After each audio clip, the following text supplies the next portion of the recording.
Hello friends, welcome to जिद्दी birds.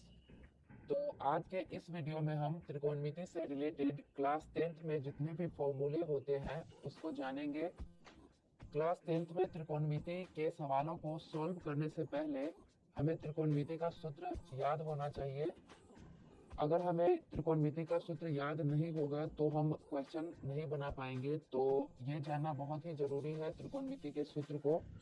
तो friends, चलिए स्टार्ट करते हैं।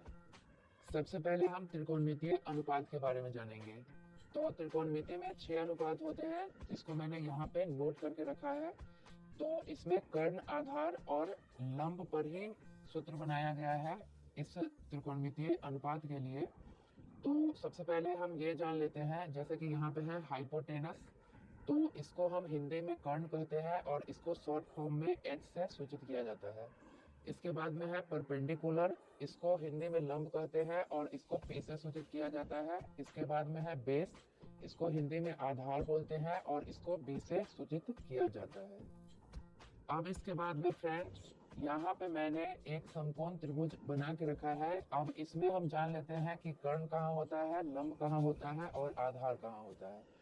तो फ्रेंड्स, यहाँ पे जो कोण बी है ये 90 डिग्री के बराबर होगा, मीन्स समकोण होगा। यहाँ पे कोण बी 90 डिग्री है, तो समकोण त्रिभुज में 90 डिग्री के सामने वाली भुजा कर्ण होती है। तो इसके सामने वाली भुजा क्या है, यहाँ पे AC है, तो ये हमारा कर्ण हो जाएगा। तो कर्ण लिखेंगे यहाँ पे और इसको H से सूचित करते हैं। अब इसके बाद में अगर हम, जैसे कि यहाँ पे कोण C है, अगर इसको हम थीटा मान लेते हैं तो थीटा के सामने वाली भुजा यहाँ पे क्या है, AB है। तो थीटा के सामने वाली भुजा हमेशा ही लंब होती है। तो यहाँ पे हम नोट करेंगे लंब और इसको P से सूचित करते हैं। तो कर्ण और लंब यहाँ पे हो गया और शेष भुजा यहाँ पे BC बच जाता है। तो ये जो शेष भुजा है ये हमारा क्या हो जाएगा, आधार हो जाएगा। तो यहाँ पे लिखेंगे हम आधार, इसको फ्रेंड्स B से सूचित किया जाता है। तो अब आप कर्ण, आधार और लंब के बारे में जान चुके हो। तो अब चलिए हम फॉर्मूले को समझ लेते हैं। 1 में है साइन थीटा, तो इसका फॉर्मूला होता है लंब बटा कर्ण। तो लिखेंगे यहाँ पे हम लंब बटा कर्ण। अगर इसको इंग्लिश में लिखेंगे तो लंब को P से सूचित करते हैं, तो यहाँ पे P लिखेंगे। तो P बटा कर्ण को H से सूचित किया जाता है। तो ये क्या हो जाएगा, P बटा H। अब इसके बाद में कोसेक थीटा है, तो साइन थीटा का उल्टा होता है कोसेक थीटा। तो साइन थीटा का फॉर्मूला अगर आप जानते हो तो कोसेक थीटा का आप निकाल सकते हो बहुत ही आसानी से। इसका उल्टा कर देंगे तो कर्ण ऊपर चला जाएगा और लंब नीचे चला आएगा। तो ये क्या हो जाएगा, कर्ण बटा लंब। इसको हमने उल्टा कर दिया, यहाँ पे जो साइन थीटा है इसका जो सूत्र है इसको हमने उल्टा कर दिया, तो कोसेक थीटा का सूत्र यहाँ पे निकल गया। अब इसको इंग्लिश में लिख लेते हैं, जैसे कि कर्ण है यहाँ पे तो इसको H से सूचित करते हैं। तो H बटा यहाँ पे लंब है तो लंब को P से सूचित किया जाता है। तो ये हो जाएगा H बटा P। अब इसके बाद में है 3 में cos थीटा, तो इसका फॉर्मूला होता है आधार बटा कर्ण। तो लिखेंगे यहाँ पे हम आधार बटा कर्ण। इसको अंग्रेजी में लिखेंगे तो ऐसे लिखेंगे, जैसे कि यहाँ पे है आधार तो इसको B से सूचित करते हैं। तो B बटा यहाँ पे क्या है कर्ण, तो इसको हम H से सूचित करते हैं। तो ये हो जाएगा B बटा H। फ्रेंड्स, अगर आप cos थीटा का सूत्र जानते हो तो sec थीटा का भी आसानी से निकल जाएगा। cos थीटा का उल्टा होता है sec थीटा। तो जैसे कि आधार बटा कर्ण है यहाँ पे cos थीटा का सूत्र, तो इसको उल्टा कर देंगे तो ये हो जाएगा कर्ण बटा आधार। तो लिखेंगे यहाँ पे हम कर्ण बटा आधार। तो sec थीटा का फॉर्मूला निकल जाएगा। अब यहाँ पे देखिए कर्ण है तो कर्ण को H से सूचित करते हैं। तो H बटा यहाँ पे क्या है आधार, तो आधार को हम B से सूचित करते हैं। तो ये हो जाएगा H बटा B। अब 5 में है tan थीटा, तो इसका सूत्र होता है लंब बटा आधार। तो लिखेंगे यहाँ पे हम लंब बटा आधार। इसको इंग्लिश में यहाँ पे लिख लेते हैं, लंब को P से सूचित करते हैं। तो P बटा आधार को हम बी से सूचित करते हैं, तो पी बटा बी हो जाएगा।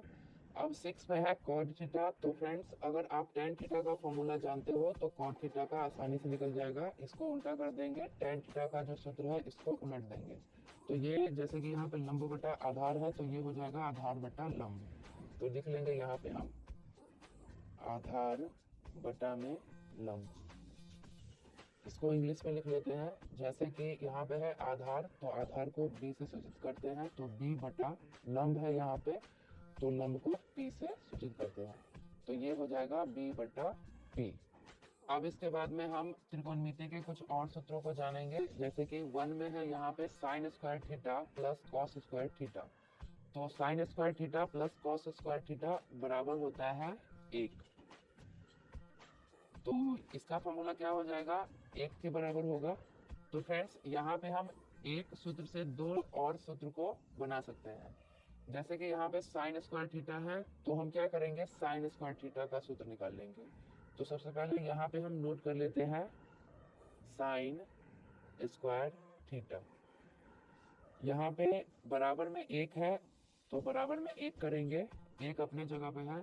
अब फ्रेंड्स यहाँ पे है प्लस कॉस स्क्वायर थीटा, तो हम क्या करेंगे, प्लस कॉस स्क्वायर थीटा को बराबर के इधर लाएंगे। तो ये प्लस में है तो ये माइनस में हो जाएगा, तो माइनस कॉस स्क्वायर थीटा। अब इसके बाद में हमने साइन स्क्वायर थीटा निकाल लिया, तो अब हम कॉस स्क्वायर थीटा निकालेंगे। तो यहाँ पे लिखेंगे कॉस स्क्वायर थीटा बराबर में यहाँ पे 1 है तो 1 लिखेंगे, 1 अपने जगह पे है। अब इसके बाद में फ्रेंड्स यहाँ पे देखिए साइन स्क्वायर थीटा है तो यहाँ पे कोई भी साइन नहीं है तो ये प्लस में है, तो साइन स्क्वायर थीटा को हम क्या करेंगे, बराबर के इधर लाएंगे। तो ये प्लस में है तो ये माइनस में हो जाएगा, तो यहाँ पे लिखेंगे माइनस साइन स्क्वायर थीटा। तो फ्रेंड्स यहाँ पे देखिए, अगर आप एक फॉर्मूले को यहाँ पे जानते हो तो दो नए फॉर्मूले आप खुद बना सकते हो। जैसे हम समीकरण बनाते हैं उसी तरीके से यहाँ पे बनाना है। तो हमने यहाँ पे एक फॉर्मूले से दो और नए फॉर्मूले यहाँ पे बना लिए। अब इसके बाद में 2 में है sec square theta minus tan square theta. तो sec square theta minus tan square theta बराबर 1 होता है, मीन्स ये 1 के बराबर होता है। तो यहाँ पे ये एक फॉर्मूला है तो इससे दो और नया फॉर्मूला हम निकाल लेंगे। तो सबसे पहले हम सेक स्क्वायर थीटा निकाल लेते हैं। तो सेक स्क्वायर थीटा बराबर में यहाँ पे क्या है, 1 है, तो 1 अपनी जगह पे है, तो यहाँ पे हम 1 नोट कर लेंगे। अब यहाँ पे friends minus tan square theta है तो इसको हम बराबर के इधर लाएंगे। तो ये माइनस में है तो ये प्लस में हो जाएगा, इसका साइन चेंज हो जाएगा, तो ये प्लस टेन स्क्वायर थीटा हो जाएगा। तो ये एक सूत्र हो गया। अब हमने सेक स्क्वायर थीटा तो निकाल लिया, अब हमें टेन स्क्वायर थीटा निकालना है। तो फ्रेंड्स यहाँ पे आपको एक चीज ध्यान रखना होगा, जैसे कि यहाँ पे टेन स्क्वायर थीटा है तो इसमें माइनस लगा हुआ है, तो सबसे पहले हम क्या करेंगे, टेन स्क्वायर थीटा को प्लस में करेंगे। तो इसको कैसे कर सकते हैं, जैसे कि सेक स्क्वायर थीटा है तो यहाँ पे लिखेंगे हम सेक स्क्वायर थीटा। अब बराबर में 1 है तो हम 1 को इधर ले आएंगे, तो ये प्लस में है तो इधर आ जाएगा, तो ये माइनस 1 हो जाएगा यहाँ पे बराबर। अब माइनस टेन स्क्वायर थीटा को हम बराबर के इधर ले आएंगे, मीन्स यहाँ पे ले आएंगे, इसको बराबर के इधर ले आएंगे उल्टे साइड में, तो माइनस से ये प्लस में हो जाएगा। तो ऐसे ही लिख देंगे हम टेन स्क्वायर थीटा। यहाँ पे प्लस लिखने की जरूरत नहीं है, ये प्लस में समझा जाएगा। तो टेन स्क्वायर थीटा बराबर क्या निकल गया, सेक स्क्वायर थीटा माइनस 1। तो अब इसको हम ऐसे भी लिख सकते हैं, टेन स्क्वायर थीटा बराबर, इसको हम इधर ले आएंगे, सेक स्क्वायर थीटा माइनस 1। तो एक फॉर्मूला ये हो गया, एक फॉर्मूला ये हो गया और एक फॉर्मूला ये हो गया। तो फ्रेंड्स अगर आप ये फॉर्मूला जानते हो तो दो नया फॉर्मूला आप बहुत ही सिंपल तरीके से निकाल सकते हो। अब 3 में है cosec square theta minus cot square theta. तो cosec square theta minus cot square theta बराबर होता है 1, ये 1 के बराबर होता है। तो अब हम कॉसेक स्क्वायर थीटा निकाल लेते हैं। तो कॉसेक स्क्वायर थीटा बराबर में 1 तो अपनी जगह पे है तो 1 यहाँ पे लिखेंगे। अब माइनस कॉट स्क्वायर थीटा को बराबर के इधर ले आएंगे, मीन्स उल्टे साइड ले आएंगे, तो माइनस में है तो ये प्लस में हो जाएगा, तो प्लस कॉट स्क्वायर थीटा हो जाएगा। तो ये हमारा एक फॉर्मूला हो गया। अब cosec स्क्वायर थीटा तो हमने निकाल लिया, अब हम cot स्क्वायर थीटा निकालेंगे। तो फ्रेंड्स इसमें माइनस लगा हुआ है, तो सबसे पहले इसको हम प्लस में करेंगे। तो इसके लिए करना क्या होगा, जैसे कि यहाँ पे है cosec स्क्वायर थीटा, तो सबसे पहले नोट करेंगे यहाँ पे हम cosec स्क्वायर थीटा।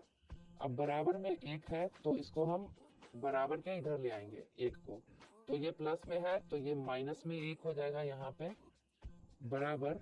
अब माइनस कॉट स्क्वायर थीटा को बराबर के इधर ले आएंगे, तो ये माइनस में है तो ये प्लस में हो जाएगा, तो सीधा ही लिखेंगे कॉट स्क्वायर थीटा। तो कॉट स्क्वायर थीटा बराबर क्या हो गया यहाँ पे कोसेक स्क्वायर थीटा माइनस एक। तो फॉर्मूला क्या हो गया हमारा कॉट स्क्वायर थीटा बराबर कोसेक स्क्वायर थीटा माइनस एक। तो फ्रेंड्स अगर आप ये वाला फॉर्मूला जानते हो तो दो नया और फॉर्मूला आप खुद निकाल सकते हो, जैसे कि यहाँ पे मैंने निकाल के दिखाया है आपको ये वाला फॉर्मूला और ये वाला फॉर्मूला। अब इसके बाद में 4 में है tan theta into cot theta. तो इसका मतलब समझ लीजिए, सबसे पहले इसका मतलब होगा tan थीटा गुना कॉट थीटा। इंटू का मतलब गुना होता है, तो ये एक के बराबर होता है, तो यहाँ पे लिखेंगे हम एक। तो फ्रेंड्स इससे भी हम दो नया फॉर्मूला निकाल सकते हैं, तो वो मैं आपको बता रही हूँ। जैसे कि यहाँ पे है tan थीटा, तो सबसे पहले हम tan थीटा निकाल लेते हैं। तो tan थीटा बराबर में एक अपने जगह पे है तो एक लिख लेंगे। अब यहाँ पे इंटू कॉट थीटा है तो इसको हम बराबर के इधर लाएंगे, तो ये गुना में है तो गुना वाला बराबर के इधर आता है तो भाग में हो जाता है। तो जैसे कि यहाँ पे कॉट थीटा गुना में है तो ये बटा में हो जाएगा, तो एक बटा कॉट थीटा। तो tan थीटा बराबर क्या निकल गया एक बटा कॉट थीटा। अब दूसरा फॉर्मूला निकाल लेते हैं। तो दूसरा फॉर्मूला कॉट थीटा बराबर निकलेगा, तो tan थीटा तो हमने निकाल लिया, तो कॉट थीटा निकाल लेते हैं। तो कॉट थीटा बराबर में एक लिखेंगे, एक अपनी जगह पे है। अब कॉट थीटा यहाँ पे हमने लिख लिया तो बच क्या जाएगा tan थीटा। तो ये भी गुना में है, ये दोनों गुना में है, तो गुना में है तो इधर आएगा बराबर के इधर तो भाग में हो जाएगा, तो बटा में tan थीटा लिखेंगे। अब इसके बाद में है 5 में sine theta into cosec theta. तो इसका भी वैल्यू एक होता है तो बराबर में एक लिखेंगे। तो साइन थीटा गुना कॉसेक थीटा बराबर क्या होता है एक। तो अब हम साइन थीटा निकाल लेते हैं। तो साइन थीटा बराबर यहाँ पे क्या है एक अपनी जगह पे है तो एक नोट करेंगे। अब यहाँ पे है इंटू कॉसेक थीटा, तो ये गुना में है तो बराबर के इधर ये आएगा कॉसेक थीटा तो भाग में हो जाएगा, तो बटा में कॉसेक थीटा लिखेंगे। ये हमारा फॉर्मूला निकल गया। तो साइन थीटा अब निकल गया, तो अब बच क्या जाता है कॉसेक थीटा। तो इसका फॉर्मूला निकाल लेते हैं यहाँ पे हम। तो कॉसेक थीटा बराबर में एक तो लिखना ही है, एक अपने जगह पे है। अब यहाँ पे कॉसेक थीटा हमने लिख लिया तो बच क्या जाता है साइन थीटा। तो फ्रेंड्स ये दोनों गुना में है तो साइन थीटा बराबर के इधर आ जाएगा, तो ये क्या हो जाएगा भाग में, गुना में है तो बटा में साइन थीटा हो जाएगा यहाँ पे। तो फ्रेंड्स यहाँ पे अगर आप ये वाला फॉर्मूला जानते हो तो ये दो नया फॉर्मूला आप आसानी से बना सकते हो। अब 6 में है cos theta into sec theta. तो cos theta into sec theta एक के बराबर होता है तो बराबर में एक लिखेंगे। अब इससे भी हम दो नया फॉर्मूला निकाल लेंगे। तो सबसे पहले cos थीटा निकाल लेते हैं। तो cos थीटा बराबर एक अपने जगह पे है। अब cos थीटा तो लिख लिया यहाँ पे हमने, तो अब बच क्या जाता है सेक थीटा। तो ये गुना में है तो इसको हम बराबर के इधर लाएंगे तो ये भाग में हो जाएगा, तो इसको बट्टा में लिखेंगे, बट्टा सेक थीटा। तो ये हमारा एक फॉर्मूला निकल गया cos थीटा बराबर एक बटा सेक थीटा। अब इसके बाद में cos थीटा तो निकाल लिया हमने, अब सेक थीटा बराबर निकालेंगे। तो सेक थीटा बराबर एक तो अपनी जगह पे है तो एक लिखेंगे यहाँ पे। अब यहाँ पे देखिए cos थीटा है तो ये भी गुना में है, ये दोनों गुना में है, तो cos थीटा को बराबर के इधर लाएंगे तो ये बटा में हो जाएगा, तो बटा में लिखेंगे cos थीटा। तो ये दो नया फॉर्मूला हमारा बन गया। सेक थीटा बराबर क्या हो जाएगा एक बटा cos थीटा। अब इसके बाद में 7 में है tan थीटा। तो tan थीटा बराबर होता है साइन थीटा बटा cos थीटा। अब फ्रेंड्स 8 में है cot थीटा, तो tan थीटा का उल्टा होता है cot थीटा। तो यहाँ पे जो tan थीटा का सूत्र है इसको उल्टा कर देंगे तो cot थीटा का निकल जाएगा। तो sin थीटा बटा cos थीटा है तो इसका उल्टा हो जाएगा cos थीटा बटा sin थीटा। तो cot थीटा बराबर क्या हो गया, cos थीटा बटा sin थीटा। अब इसके बाद में कुछ और फॉर्मूले को हम जान लेते हैं, जैसे कि यहाँ पे 1 में है sin into 90 degree minus theta, तो इसका सूत्र होता है cos थीटा। तो यहाँ पे लिखेंगे cos थीटा। यहाँ पे 2 में है cos 90 डिग्री माइनस थीटा, तो इसका जो सूत्र होगा वो होगा sin थीटा के बराबर। तो यहाँ पे लिखेंगे हम sin थीटा। यहाँ पे एक चीज ध्यान दीजिए फ्रेंड्स, जैसे कि यहाँ पे है sin 90 डिग्री माइनस थीटा बराबर cos थीटा, तो इसका उल्टा क्या हो जाएगा cos थीटा, तो sin 90 डिग्री माइनस थीटा बराबर cos थीटा, इसका सूत्र हो जाएगा। अब जैसे कि यहाँ पे cos 90 डिग्री माइनस थीटा है तो इसका उल्टा कर देंगे तो ये sin थीटा के बराबर हो जाएगा। तो अगर आपको ये वाला फॉर्मूला याद है तो ये वाला आसानी से याद हो जाएगा। अब यहाँ पे 3 में है cosec 90 डिग्री माइनस थीटा, तो cosec 90 degree minus theta sec theta के बराबर होता है। मीन्स cosec का उल्टा क्या होता है sec, तो यहाँ पे हम लिखेंगे sec थीटा। ओके। अब फ्रेंड्स जैसे कि यहाँ पे है 4 में sec 90 डिग्री माइनस थीटा, तो sec 90 डिग्री माइनस थीटा क्या हो जाएगा cosec थीटा, तो यहाँ पे हम नोट करेंगे cosec थीटा। फ्रेंड्स यहाँ पे क्या करना है, दोनों का उल्टा कर देना है। जैसे कि यहाँ पे cosec 90 डिग्री माइनस थीटा है तो sec थीटा हो जाएगा, sec 90 डिग्री माइनस थीटा है यहाँ पे, तो ये किसके बराबर हो जाएगा cosec थीटा के बराबर, तो ये आप ध्यान रखिएगा। अब इसके बाद में फ्रेंड्स 5 में है tan 90 डिग्री माइनस थीटा, तो इसका फॉर्मूला क्या हो जाएगा, आप आसानी से बता सकते हो tan 90 डिग्री माइनस थीटा, इसका उल्टा क्या हो जाएगा cot थीटा, तो इसका फॉर्मूला हो जाएगा cot थीटा। अब यहाँ पे क्या है 6 में cot 90 डिग्री माइनस थीटा, तो ये किसके बराबर होगा tan थीटा के बराबर, इसका उल्टा कर देंगे तो ये हो जाएगा tan थीटा। तो फ्रेंड्स त्रिकोणमिति में ये जो वीडियो बना हुआ है इसमें कुछ फॉर्मूले आपको याद भी करने होंगे और कुछ फॉर्मूले को आप खुद से बना सकते हो। आई होप आपको ये वीडियो अच्छा लगा होगा। तो फ्रेंड्स ये वीडियो क्लास 10th के लिए बहुत ही इंपॉर्टेंट है, तो आप इन सभी फॉर्मूले को हमेशा ही याद रखें जिससे आप त्रिकोणमिति के क्वेश्चन को आसानी से सॉल्व कर सकें।